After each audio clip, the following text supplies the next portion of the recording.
kami ngayon sa may San Carlos City, Pangasinan. So, let's go. Abang-abang mamaya.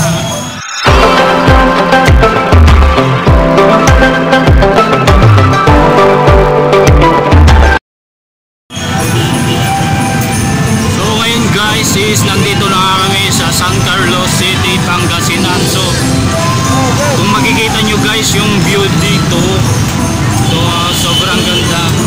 Kahit malayo, pinuntahan talaga namin. Ayan o.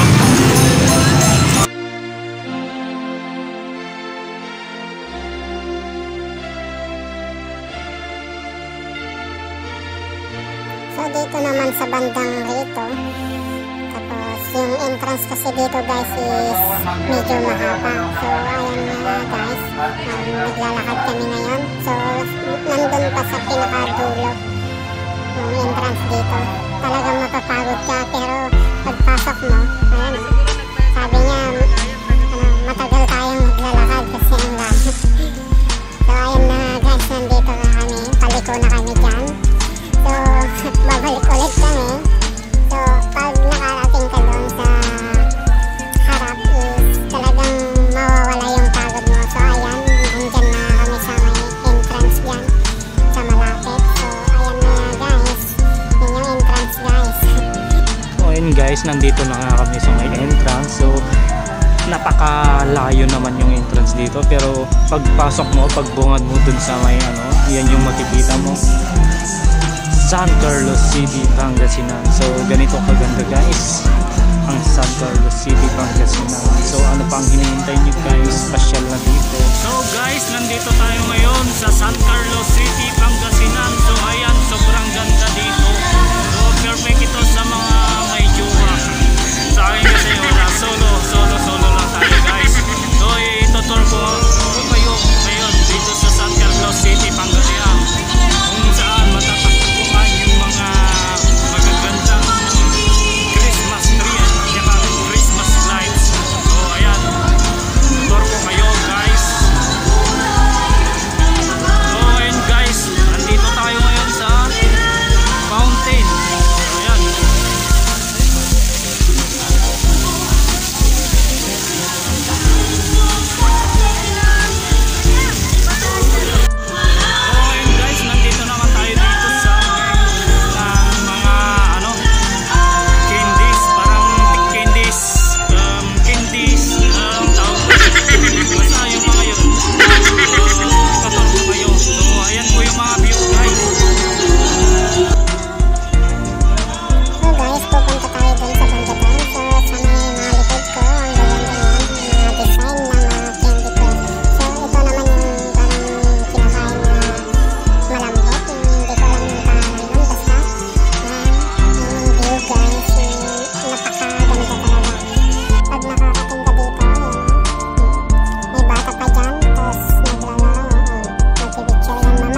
guys, pauwi na kami. So sobrang saya doon sa San Carlos City, Pangasinan, sa plaza nila.